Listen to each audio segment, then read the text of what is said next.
Hi, I'm Kirby Allison, and in today's video, we are going to switch out the shoelaces on my Bespoke Dominic Casey Suede Oxfords. Now, replacing the shoelaces on a pair of shoes is really one of the easiest things that you can do to upgrade and change the overall look. Now, of course, these are bespoke shoes made in England, totally by hand, by Dominic Casey, one of the bespoke shoemakers that we follow quite closely here on this YouTube channel. And so, of course, he's using exceptionally high quality laces on his shoes. But if you're buying a new pair of shoes, a pair of Allen Edmonds, or something that maybe has been purchased vintage or used on eBay as part of an eBay challenge, switching out the laces really can make a profound difference. All of our Wellington shoelaces are made exclusively for us in Northampton to the absolute highest quality standards, and these are the same types of laces that you would find used by the best Northampton shoemakers. Now, one of the other things about our collection of laces is how extensive it is.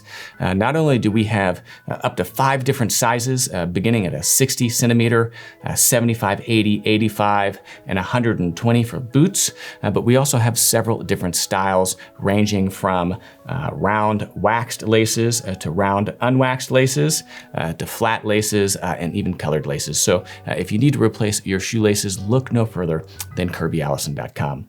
Now, these shoelaces, you can tell, are starting to look a little bit tired. And one of the things that has kind of been bothering me a little bit is they are a touch short, right? So you can see whenever you tie these, it really kind of gets to be a little bit difficult, especially doing something like the Parisian knot, to get this tied without pulling the ends of the lace through and kind of ruining all your work. This is why on kirbyallison.com, we carry multiple links to all of our laces. So if this is a 75, then maybe what these shoes need is an 85 cm. So what I'm going to do in this video is simply switch these laces out, but there's a few things I just wanted to talk about before that. First, the daily care of suede really warrants a proper suede cleaning brush. Now, this is our Wellington suede cleaning brush that we sell here. It's made from 100% pig bristle. We have this bristle shortened to allow it to be slightly more stiff than your average shoe shine brush. This is not something you would ever use with polish, but is perfect for the regular daily maintenance of your suede shoes. Now, suede, we have extensive videos on this channel about all the virtues of suede shoes, how easy they are to maintain. We have tutorials on the total care of suede. But for daily care, what I love about suede is you really need not do anything more than simply brush the suede, right? So I'm gonna brush this nap down. It's just like carpet, right? And that is simply all you need to do. Now, with a suede cleaning brush like this, the purpose is really to just get any dirt that may have fallen inside the texture of this suede out. And so simply brushing your suede regularly, really every day you wear it, is all you need to do for the regular care of suede. And again, one of the things I love about suede is just how durable it is.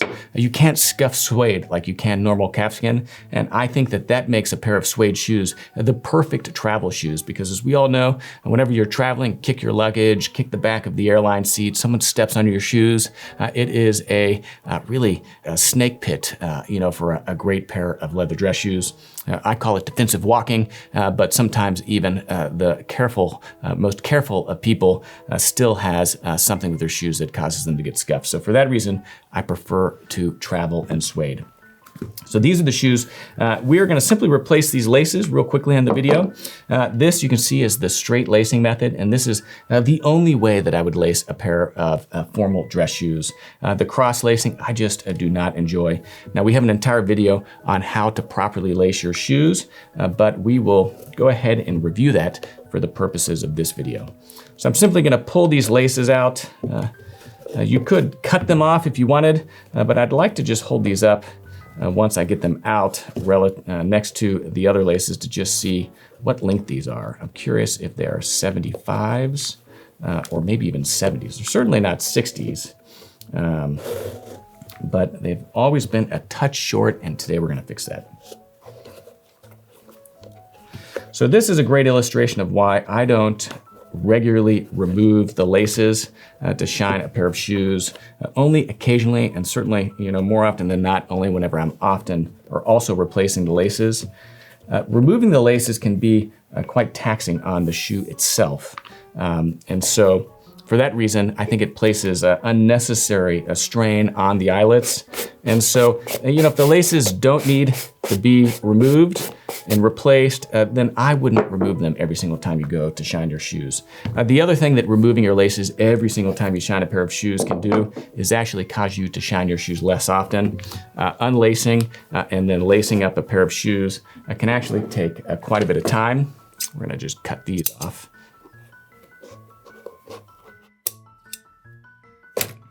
So if that was really the requirement every single time I was going to shine my shoes, I would, to be completely frank, shine them less often. Okay, so we've got these off. I'm just going to brush this again. Since the laces have been removed, great opportunity just to brush underneath where they would be in order to clean them. Okay, so since this is a nice casual pair of suede shoes, I think this is a perfect example for an unwaxed pair of cotton laces. You could use waxed, right? And they're certainly beautiful. I mean, the shine dresses it up a little bit. But I think on a shoe like this, that really is quite casual in nature, a nice unwaxed pair of cotton laces really goes a long way. One of the other things that someone told me, this was actually Jesper from Shoegazing blog who lives in Sweden, is that in Sweden in the wintertime, a pair of waxed cotton laces can freeze and break. So in the winter, they really prefer to use unwaxed cotton laces. And then again, waxed cotton laces are a little bit more slippery than an unwaxed cotton lace and are more prone to come untied. But that said, if you're using the Berluti Knot or the Berluti Knot, you never have to worry about your shoes coming untied anyway. So if that's a problem you deal with having to retie your shoes throughout the day, it's because you're not tying them properly. And I would recommend taking a look at our Berluti Knot video. Okay, so you can see right here, I'm just comparing the length of these two laces. This is a great example. This is a 75 centimeter and this is 80, right? So that extra 5 centimeters is really gonna go a long way in terms of allowing that extra length on the ends of the laces so that these shoes are easily tied. Now, whenever you're doing the straight lace method, it does use a little bit more length to the lace. So if you're switching from kind of a cross lace to the straight lace method, then you are going to need to lengthen your shoelaces a little bit. So let's get started. I'm going to insert the ends, right? You can see it's a little bit difficult right here because that tongue of the shoe is actually sewn into the upper right here, which is great in terms of controlling it, but makes it a little bit more difficult to get the laces in there. All right, so we are going to start here. You want to make best efforts to get these to be relatively the same length. To be completely honest, it doesn't matter too much because you're never going to finish and have them be perfectly equal. So you're going to end up having to tinker with them anyway, but it's always good to try. Okay, so what we're going to do is we're going to take one side, right, starting on this right side. I'm going to cross it over to the left, right, take it through, and then across. And so once you get this pattern established, you're basically just skipping every other, right? So you're not going up because that can actually cause the laces to be on top of one another, making them uncomfortable. So you, even though it requires more length to the lace itself, it's best to jump across, right? So again, this ended up right here. I'm gonna take it across, right? And then this goes like that. And then this goes over here. And then this goes right there. There we go. Relatively equal in length.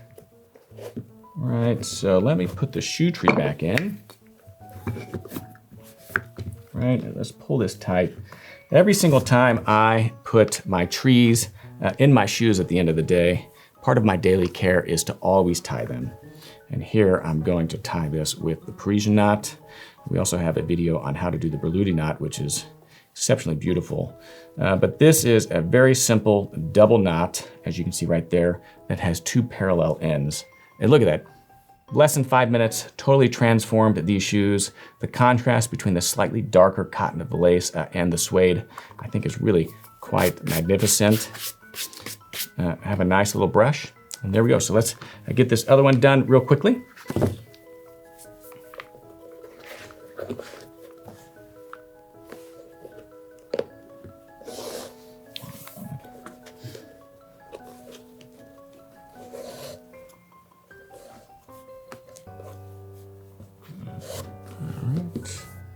There we go.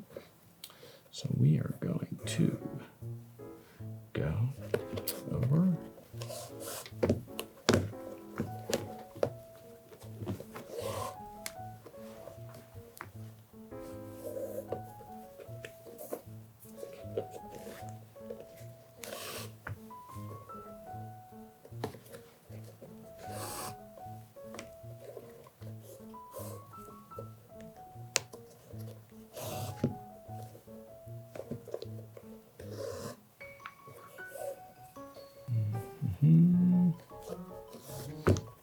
Okay, so as you can see here, not equal. So we are just going to adjust these.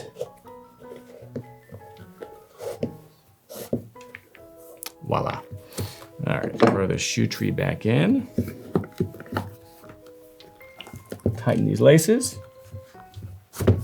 Let's do this one with the Berluti knot and see how that turns out. Now this is a tricky one.